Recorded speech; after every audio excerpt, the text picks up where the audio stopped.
रसोई से कांच का गिलास टूटने की आवाज़ सुनकर दादी माँ आशा पर बुरी तरह बरस पड़ी। इतनी बड़ी हो गई है लेकिन सलीका नहीं आया। एक गिलास पानी लाने के लिए कहा तो गिलास ही तोड़ दिया। कल को पराए घर जाएगी तो सब यही कहेंगे कि कुछ सिखाया नहीं है। हमारी नाक कटवाएगी क्या? दादी माँ जानबूझकर तो तोड़ा नहीं है, गलती से टूट गया है, आशा ने सफाई देते हुए कहा। अच्छा, एक तो ग्लास तोड़ दिया, ऊपर से जुबान चला रही है। सब पता चल जाएगा जब सास चोटी पकड़कर मारेगी। यह सुनकर आशा रो पड़ी। हमेशा ही दादी माँ की यही चिक रहती है, छोटी सी भी गलती हो जाए तो पराए घर जाएगी तो हमारी नाक कटवाएगी, सास चोटी पकड़कर मारेगी, यही कहकर डराया करती हैं। जोर से हंस दिया तो कहती हैं दूसरे के घर जाना है, बदतमीजी मत दिखाया कर। सारा दिन बात बात पर टोकती रहती हैं। माँ भी दादी माँ के सामने चुप रहती हैं। उसने कभी माँ को जोर से बोलते या हंसते हुए नहीं देखा। वह हर काम बड़ी सावधानी से करती हैं। भूलवश कुछ गलती भी हो जाती है तो दादी माँ पूरा घर सिर पर उठा लेती हैं। पिताजी की भी हिम्मत नहीं पड़ती कि उनसे कुछ कहें। बचपन से ही दादी माँ की इस टोका टाकी से आशा के कोमल मन में पराया घर और सास का भय समा गया। जब भी घर में उसकी शादी की चर्चा होती तो वह घबरा जाती। माँ का चेहरा सामने आ जाता कि शादी के बाद उसका भी यही हाल होगा। शादी के नाम से ही चिढ़ हो गई उसे। एक दिन उसे लड़के वाले देखने आए और पसंद भी कर लिया। फिर शीघ्र ही विवाह भी हो गया। सास और पराए घर का भय अब उसे और सताने लगा। विदा होकर जब कार में बैठी तो घबराहट की वजह से उसका बुरा हाल था। द्वार की रस्म के समय भी वह बुरी तरह कांप रही थी। उसको कांपते हुए देखकर बुआ सास ने कहा, क्या बात है बहू, तुम इतना कांप क्यों रही हो? क्या तबीयत खराब है तुम्हारी? अरे बुआ, आप समझती नहीं हो। हमारी भाभी जी को 104 डिग्री प्यार का बुखार चढ़ गया है, इसी वजह से कपकपा रही हैं।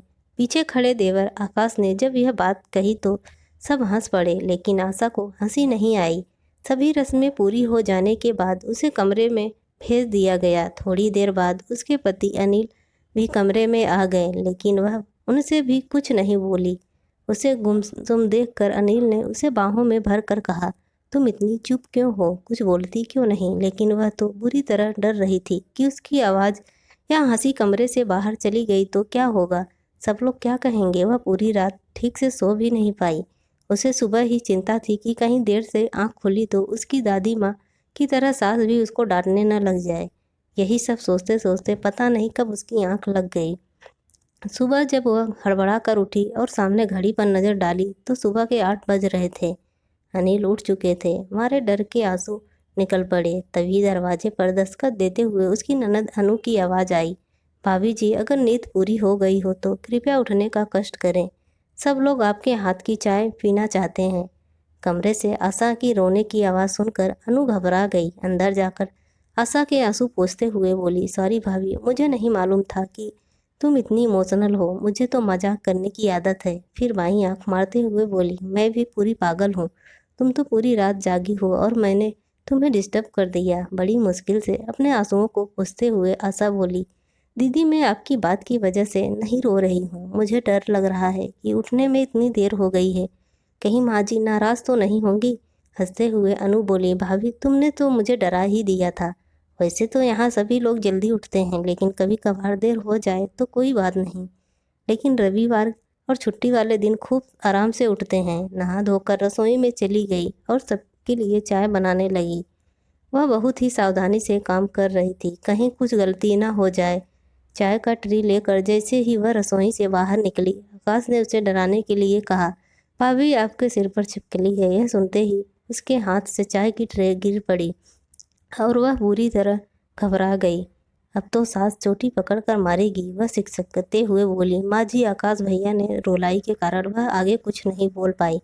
तब सास ने उसे समझाते हुए कहा, बेटे, कोई भी गलत काम जानबूझकर थोड़े न किया जाता है। वह तो कभी कभी असावधानी की वजह से गलतियाँ हो जाती हैं। इसमें रोने या घबराने की क्या बात है?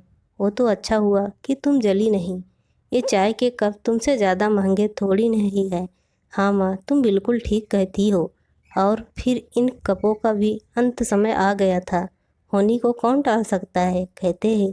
जोर से हंस पड़ा आकाश। एक दिन शाम को सब लोग बैठे बातें कर रहे थे। अनिल ने सभी को एक चुटकुला सुनाया तो सभी लोग खिलखिला कर जोर से हंस पड़े। आशा भी जोर से हंस पड़ी। उसको हंसता देखकर सास बोली, कितनी अच्छी लगती है वो हंसते हुए। खुलकर हंसाना जरूरी होता है, गुमसुम रहने से बीमारियां घेर लेती हैं। अब तुम उसे हंसा हंसा कर उसका स्वास्थ्य ठीक रखना। कहते हुए ससुर भी हंस पड़े। अचानक अनिल बोला, माँ हमारे साथ धोखा हुआ है, तुम्हारी बहू तो गूंगी है। तू खुद ही इतना बोलता है कि उसे बोलने का मौका ही नहीं मिलता। फिर आशा के सिर पर प्यार से हाथ फेरते हुए सास बोली, गूंगे होंगे तेरे दुश्मन, मेरी बहू तो लाखों में एक है। धीरे धीरे उसने महसूस किया कि उसकी गलती पर सास डांटती नहीं बल्कि कितनी कुशलता और प्यार से समझा देती है।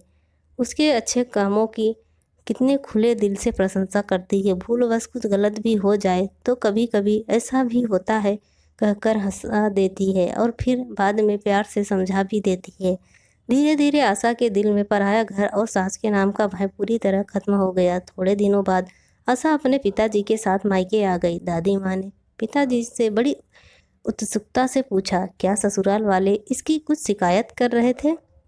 पिताजी ने हंसते हुए बताया, नहीं तो वह सबको इसकी प्रशंसा कर रहे थे। सास तो कह रही थी कि इतनी अच्छी बहू तो नसीब वालों को ही मिलती है। वह तो इसे आने ही नहीं दे रही थी। कह रही थी कि इसके जाने से घर सूना हो जाएगा।